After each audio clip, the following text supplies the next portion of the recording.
नमस्कार, मैं विनोद नायक। आज हम बना रहे हैं एक और इंटरेस्टिंग रेसिपी जिसका नाम है क्लैम करी। बनाएंगे कच्चे आम डालकर।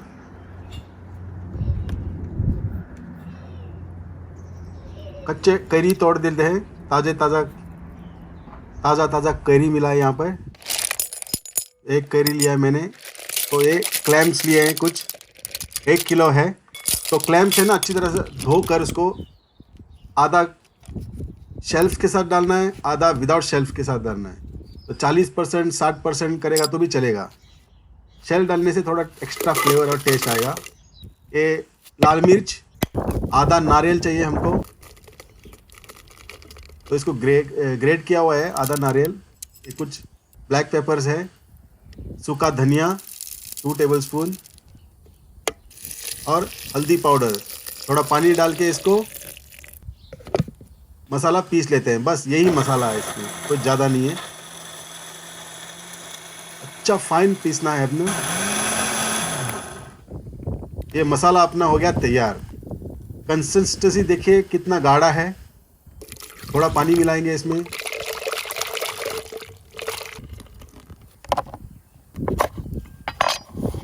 ये ड्रम स्टिक हमने इस तरह से काट लेना है।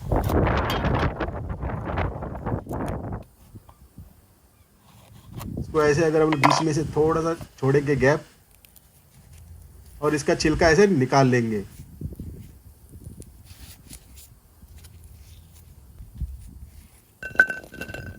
तो ये हो गया तैयार। अब कच्ची कैरी छील लेते हैं।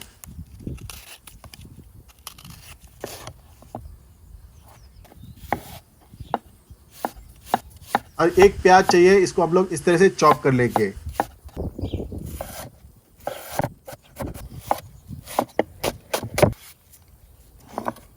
ये अपना प्याज तैयार। तो 2 हरी मिर्च लिए हैं। आप अपने तीखेपन के हिसाब से आप हरी मिर्च ऐड करो। एक आलू लिया है, आलू को भी छील कर काट लेते हैं। तो जैसे ही अपना पतीला गर्म हो गया है, ये मिट्टी का बर्तन लिया है मैंने, इसमें खाना बहुत बढ़िया बनता है। तो 4 टेबलस्पून अपने तेल डालना है इसमें। तो तेल जैसे ही गर्म हो गया, प्याज डाल दो।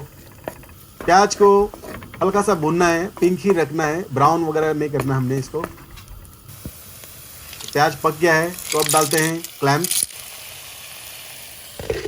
तो क्लैम्स डाल के ढक्कन लगाना और सिर्फ 2 मिनट इसको पकाना। बस 2 मिनट हो गया है। खुशबू बहुत बढ़िया आ रही है। वीडियो पसंद आया तो अपने यार दोस्तों के साथ शेयर जरूर करना।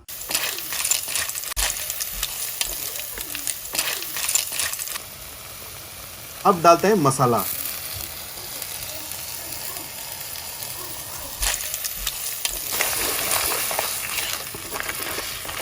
अच्छी तरह से मिला लो इसको। जैसे ही मसाला आप अंदर डालोगे तो इसको अच्छी तरह से मिला लेना है।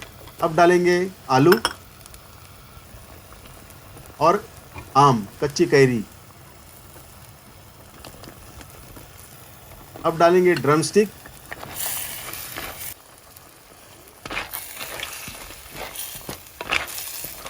अब आलू और कच्चा कैरी पकने तक इसको पका लेना है हमने। जब आलू पक जाएगा, इसका मतलब अपना करी तैयार हो जाएगा। आलू पकने तक इसको पका लेना। थोड़ा पानी डाल देते हैं। करी अपना थोड़ा गाढ़ा बनेगा, पतला बनेगा तो मज़ा नहीं आएगा, तो इसको हम लोग गाढ़ा रखेंगे। स्वाद अनुसार आप नमक ऐड कर लो। अब हमने डाली है हरी मिर्च। अब इसको स्लो कुक करते हैं, ढक्कन लगाते हैं। मैंने चेक किया है, आलू पक गया है और कच्ची कैरी भी पक गई है। खुशबू बहुत बढ़िया आ रही है। तो ये अपना खाना हो गया तैयार।